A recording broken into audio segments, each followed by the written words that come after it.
Hello everyone.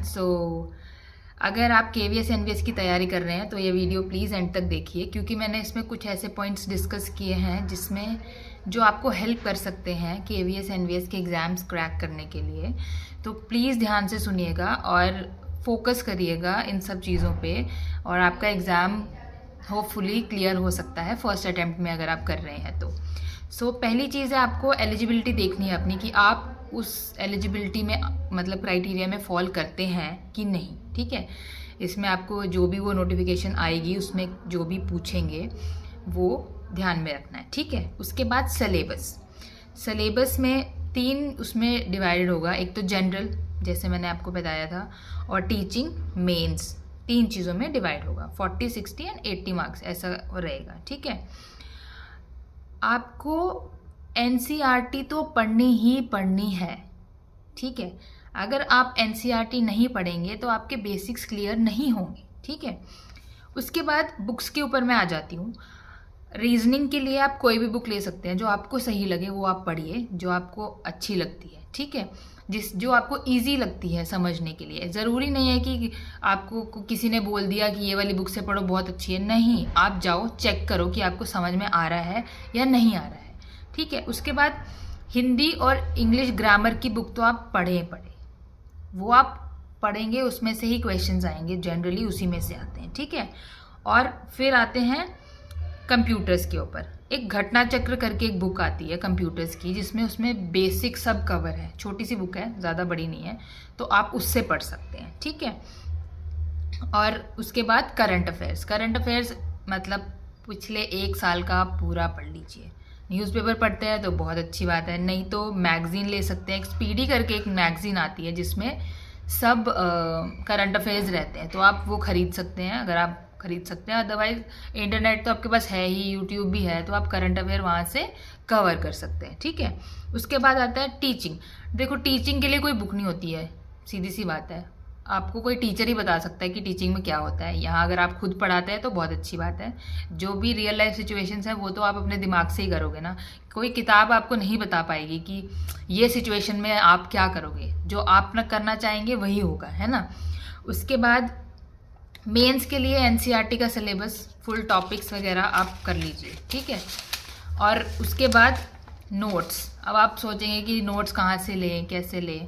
देखो, अगर आप अफोर्ड कर सकते हैं तो आप पेड ले सकते हैं जो आपको पढ़ा रहे हैं। अगर आप नहीं कर सकते तो आप फ्री भी ले सकते हैं। आजकल इंटरनेट पे सब कुछ अवेलेबल है। मैं आपको ये नहीं बोलूँगी कि यहाँ से खरीदो वहाँ से खरीदो, नहीं, नो नीड। ठीक है, उसके बाद क्लासेस, फ्री क्लासेस जैसे हैं, आप यूट्यूब पे जा रहे हैं तो आपको बहुत सारी क्लासेस मिलेंगी। जो आपको अच्छी लगती है, जो आपको समझ में आता है, वहाँ से पढ़िए।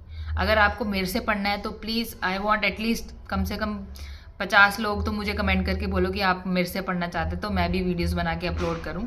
अदरवाइज़ वैसे तो मैं खुद के लिए पढ़ ही रही हूँ, तो कोई वैसी बात नहीं है। ठीक है, उसके बाद आता है पेड बैचेस। अगर आप अफोर्ड कर सकते हैं तो आप ले लीजिए उनके जिनकी आपको समझ आती है। ऐसे नहीं कि सब भेड़ चाल में बोल रहे कि ये अच्छा है और वहाँ जाके आपको समझ ही नहीं आ रहा है, तो फिर कोई फ़ायदा नहीं है पेड बैचेस का। ठीक है, उसके बाद टाइम टेबल, जो सबसे इम्पॉर्टेंट है। देखो, 3 टाइप के स्टूडेंट्स रहेंगे हमारे पास। एक जो सिर्फ स्टूडेंट्स हैं जो इसी की तैयारी कर रहे हैं, दूसरे जो वर्किंग है, जो ऑलरेडी काम कर रहे हैं, और तीसरे हाउस वाइफ जो हैं। ठीक है, वो भी तो तैयारी कर रही है ना।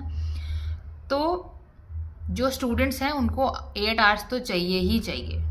मैं ये नहीं बोल रही एक ही सीटिंग में चले जाओ, नो, 2 आवर्स के स्लॉट ले लो, 4। और ऐसा नहीं होना चाहिए कि हर स्लॉट में सेम ही कर रहे हो आप, नो, नेवर। आपको हर एक स्लॉट में अलग अलग चीज़ करनी है। अगर आप एक में पढ़ाई कर रहे हैं तो दूसरे में आपको प्रैक्टिस करनी है उस चीज़ की, या कोई प्रैक्टिकल करना है, या तो कोई दूसरा सब्जेक्ट भी ले लो, ऐसी कोई वो बात नहीं है। पर चेंज होना चाहिए ताकि आपके दिमाग में आए, उसको बोरिंग नहीं बनाना है। ठीक है, फिर वर्किंग के लिए, उनके लिए तो ऑलरेडी टाइम निकालना मुश्किल है, तो 2 से 3 घंटे इज़ इनफ उनके लिए। और ऐसा नहीं है कि कम टाइम है तो वो पढ़ेंगे नहीं। जो वर्किंग है उनको पता है उनको कैसे पढ़ना है, तो वो आप कभी भी निकाल लो, early morning, late night, evening, जब भी आपको टाइम मिल रहा है। ठीक है, हाउस वाइफ्स के लिए मैं बोलूँगी 4 आवर्स इम्पॉर्टेंट है, तो 1-1 घंटे का आप भी स्लॉट निकाल लो, और जब भी टाइम मिलता है अपना काम ख़त्म करके या कुछ भी है करके, तो आप पढ़ाई शुरू कर दो। ठीक है, अब आती है प्रैक्टिस की, ठीक है, बारी। प्रैक्टिस किसकी करनी है हमें? प्रैक्टिस पेपर की तो करनी है, लेकिन PYQs प्रीवियस ईयर के क्वेश्चन पेपर्स की प्रैक्टिस करनी है।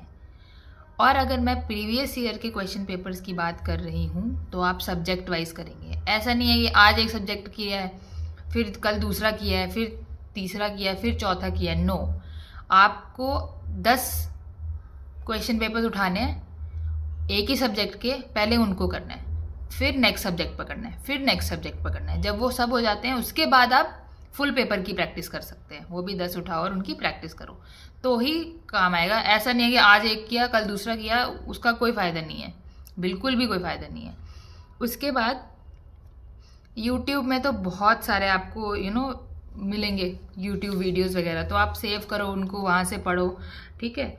और उसके बाद जो नोटिफिकेशन टू सिलेक्शन का जो टाइम है जो आपके पास रहेगा, ठीक है, 3 मंथ्स तो रहेगा मेरे हिसाब से, या हाँ, क्योंकि 3 मंथ्स तो रहेंगे। उसके बाद फिर आंसर की आएगी 1.5 महीने के बाद, फिर 10 दिन के अंदर आपको वो इंटरव्यू के लिए बुलाएंगे, फिर 1 महीने में आपको अपॉइंटमेंट मिलेगा।